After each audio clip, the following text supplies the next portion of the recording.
On nous a appris comment s'aimer l'haricot, le maïs, tomate, l'aubergine et ainsi que tous les cultures vivrières.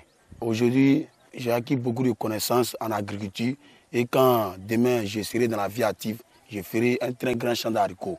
Il y a d'autres comme moi qui ont eu des mêmes problèmes mais ils n'ont pas eu la chance d'être ici. Quant à moi, je suis ici, j'ai su comment faire quelque chose. Ça dit si je sors d'ici, je peux me défendre toute seule sans que quelqu'un me vienne en aide avec le métier que j'ai appris. Donc, sincèrement, je remercie le centre. Nous ne regrettons pas nos passages ici parce que nous avons bénéficié d'une formation et aujourd'hui nous sommes des citoyens nouveaux. En tout cas, à la sortie d'ici, moi je compte faire l'élevage parce qu'il a été formé ici au centre pour ça.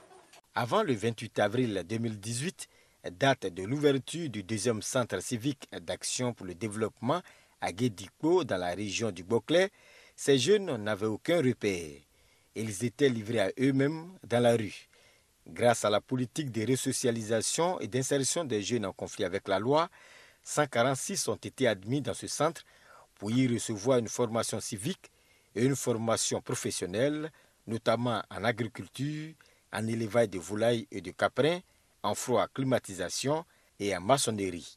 9 mois de privation et les voici libres, prêts pour une nouvelle vie en société. Un grand jour pour ces jeunes dont l'âge varie entre 16 et 35 ans. C'est un grand jour. Plus de 9 mois dans la formation, c'est le dernier jour. Donc nous sommes très heureux de la fin de la formation. Donc nous nous apprêtons pour le défilé.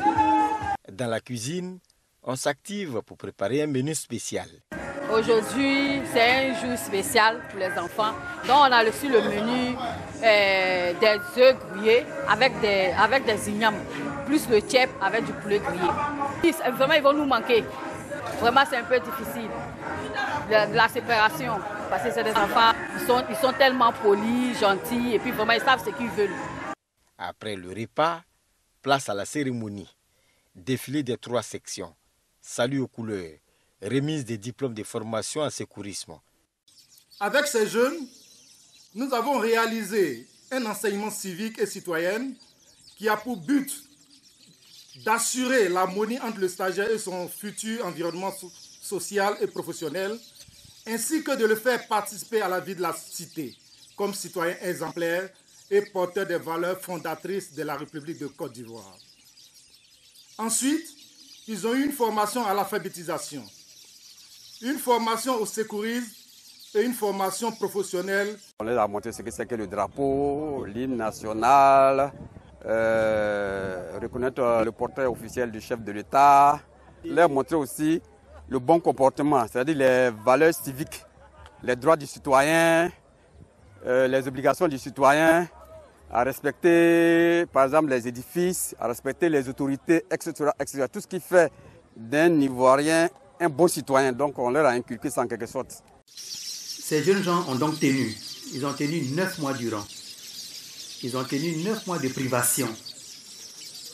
Ils n'avaient pas accès à leur téléphone portable. Ils ne devaient pas sortir du centre pendant 3 mois.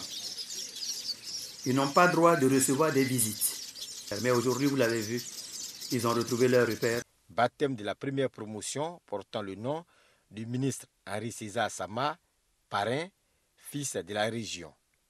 La volonté du gouvernement est donc de multiplier autant que possible ce type de structure pour accueillir les jeunes en situation de marginalisation et de développer des approches innovantes pour pérenniser le fonctionnement des centres de services civiques. Chers stagiaires du CECAD, je voudrais vous féliciter d'avoir tenu bon et d'être resté sur le centre 9 mois durant.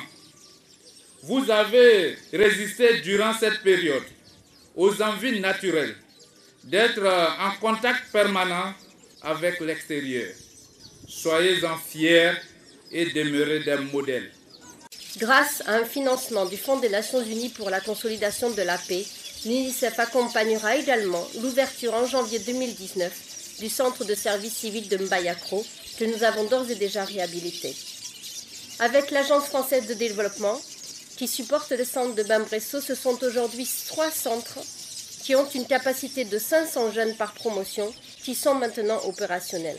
Et nous sommes disposés à vous accompagner pour capitaliser sur ces centres de services civiques. Pour cette promotion sortante, nous avons décidé, pour vous accompagner, de prendre en charge pour leur stage durant 3 mois 60 jeunes de la promotion qui viennent de sortir.